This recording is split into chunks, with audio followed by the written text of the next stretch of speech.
یہ باہمی ہمدردی کا مہینہ ہے، شہر یزاد فیہ رزق المومن، اور یہ ایسا مہینہ ہے کہ جس میں مومن کے رزق میں برکت ڈال دی جاتی ہے، مومن کا رزق بڑھا دیا جاتا ہے۔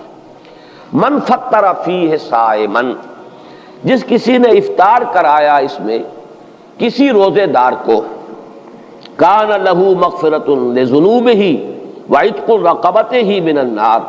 تو وہ اس کے لیے اس کے گناہوں کی مغفرت کا سبب بن جائے گا اور اس کی گردن کے آگ سے چھٹکارا پانے کا ذریعہ بن جائے گا، کسی روزے دار کا افطار کرانا۔ اب اس میں جو تفصیل آگے بھی آ رہی ہے اور اس وقت بھی جو بات ہو رہی ہے اس کو سمجھ لیجئے۔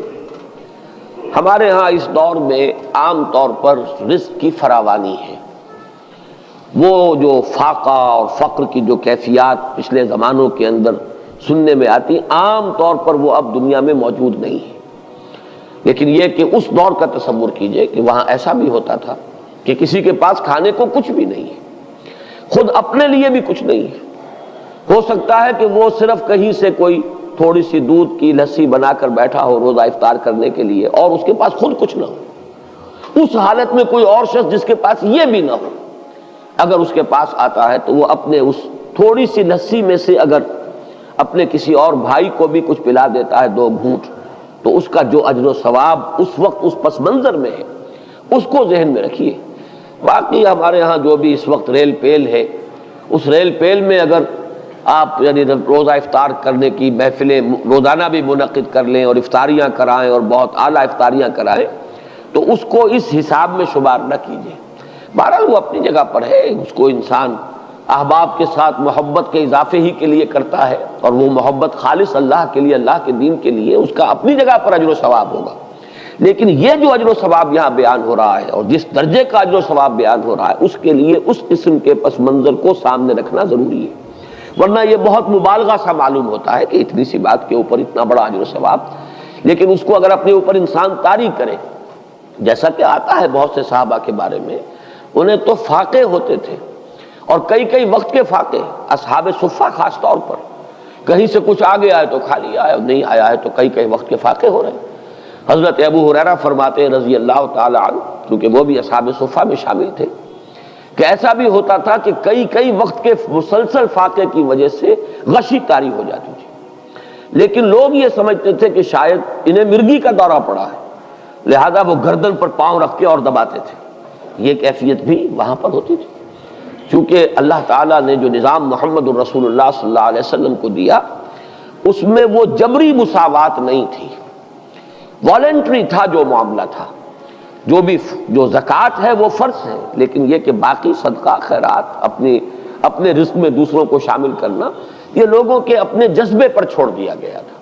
لہذا وہاں انصار کے ہاں عام طور پر یہ نہیں تھا کہ اسی قسم کے حالات پورے مدینے میں تھے۔ وہ واقعہ بھی آتا ہے کہ خود حضور صلی اللہ علیہ وسلم کو کئی وقت کا فاقہ تھا، لیکن ظاہر بات ہے کہ حضور کسی کے سامنے دست سوال دراز کرنے والے تو نہیں تھے۔ اتنے میں حضرت ابو بکر آ جاتے ہیں، ان کی کیفیت بھی وہی ہے، حضور نے دیکھ لیا، چہرے سے مشرے سے اندازہ ہو جاتا ہے کہ فاقہ ہے۔ حضرت عمر آئے، ان کا حال بھی یہی ہے۔ تو حضور پھر ان دونوں کی وجہ سے اٹھے، ان کو لے کر ایک انصاری کے باغ میں پہنچے۔ اب ان انصاری صحابی کی عید ہو گئی کہ حضور تشریف لائے، وہ دوڑے فوراً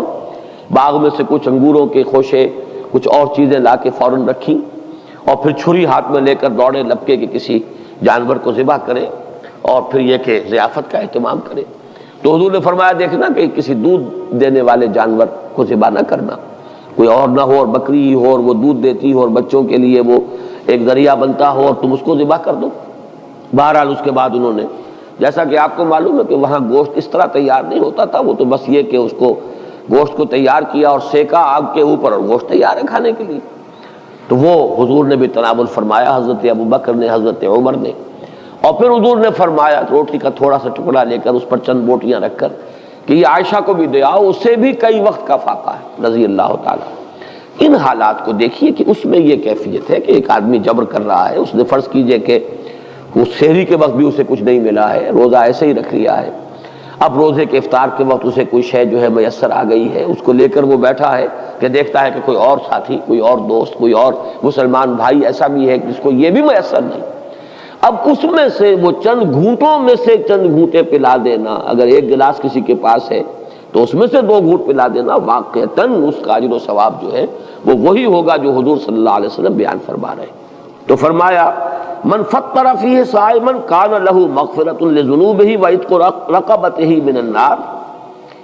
وکان لہ مثل اجرہ من غیر ان ينتقص من اجرہ شیء، اور اس افطار کرانے والے کو بھی روزہ رکھنے والے کے برابر ثواب ملے گا، بغیر اس کے کہ اس روزہ رکھنے والے کے ثواب میں کوئی کمی ہو۔ اس کا اپنی جگہ پر اجر و ثواب رہے گا، لیکن جس نے افطار کرایا ہے اس کو اس کے برابر اجر مل جائے گا۔ قلنا یا رسول اللہ، ابھی حضرت سلمان فارسی فرما رہے ہیں کہ ہم نے عرض کیا ہے اللہ کے رسول صلی اللہ علیہ وسلم، لیس کلنا یجد ما یفطر بہ الصائم، حضور ہم میں سے ہر ایک کو تو یہ مقدرت حاصل نہیں ہے کہ جس سے وہ روزہ کسی روزے دار کا روزہ افطار کرا سکے۔ ہم پر تو خود جو ہے بہت فقر کا غلبہ ہے، ہم بہت احتیاج کی کیفیت ہے۔ لیس کلنا یجد ما یفطر بہ الصائم فقال رسول اللہ صلی اللہ علیہ وسلم، تو ارشاد فرمایا اللہ کے رسول صلی اللہ علیہ وسلم نے، یؤتی اللہ ھذا الثواب، اللہ تعالیٰ یہ ثواب عطا فرما دے گا اس شخص کو بھی، من فطر صائما علی مضغۃ لبن، جس نے کسی روزے دار کا روزہ افطار کرایا کسی لسی کے گھونٹ پر، اور شربت من ماء، یا پانی بھی کسی وقت اس قدر کمیاب ہو جاتا ہے کہ پانی ہی نہیں ہے تو پانی میں سے بھی کسی کو حصے دار بنا لیا ہے، تو وہ اس کو ومن اشبع صائما سقاہ اللہ من حوض شربۃ لا یظمأ حتی یدخل الجنہ، اور جو شخص کسی روزے دار کو پیٹ بھر کر سیر ہو کر کھانا کھلائے گا اس کو تو اللہ تعالیٰ میرے حوض سے، حوض کوثر سے پلائے گا، سیراب کرے گا، اور اس طرح سیراب کر دے گا کہ پھر جب تک وہ جنت میں داخل نہیں ہو جائے گا اسے پیاس کا احساس نہیں ہوگا، یعنی اس درجے سیری کا احساس ہو جائے گا کہ اللہ تعالیٰ جب تک کہ وہ جتنے مراحل ہیں یوم حشر کے اور اس کے مختلف مراحل اور مدارج، وہ آپ کو معلوم ہے یوم یجعل الولدان شیبا السماء منفطر بہ کان وعدہ مفعولا، وہ دن کے جس کے شدائد ایسے ہیں کہ بچوں کو بوڑھا کر دینے والا دن ہے، تو اس دن پھر پیاس نہیں لگے گی اس شخص کو جس کو اللہ تعالیٰ میرے حوض سے پلائے گا۔ تو فرمایا کہ جو کسی صائم کو پیٹ بھر کر کھانا کھلائے گا روزے دار کو، سقاہ اللہ من حوض شربۃ لا یظمأ حتی یدخل الجنہ وہو شہر اولہ رحمہ، یہ جو مہینہ مبارک ہے اس کے 3 عشرے ہیں۔ پہلے عشرے کے بارے میں فرمایا وہ اللہ تعالیٰ کی رحمت کا مظہر ہے، وَأَوْسَطُهُ مَغْفِرَةٌ، اور اس کا درمیانی عشرہ جو ہے وہ گویا کہ اللہ تعالیٰ کی طرف سے مغفرت کا پروانہ لے کر آتا ہے، وَآخِرُهُ عِتْقٌ مِّنَ النَّارِ، اور اس کا آخری عشرہ وہ تو گویا کہ آگ سے مستقل چھٹکارا پا جانے کا پروانہ ہے۔ وَمَنْ خَفَّفَ عَن مَمْلُوكِهِ فِيهِ غفر اللہ لہ وَاعْتَقَہُ مِنَ النَّارِ، اور جو شخص اس ماہ مبارک میں اپنے کسی غلام کی مشقت میں کمی کرے گا، تخفیف کرے گا، تو اللہ تعالیٰ اس کی مغفرت فرمائے گا اور اسے جہنم کی آگ سے چھٹکارے کا پروانہ عطا فرما دے گا۔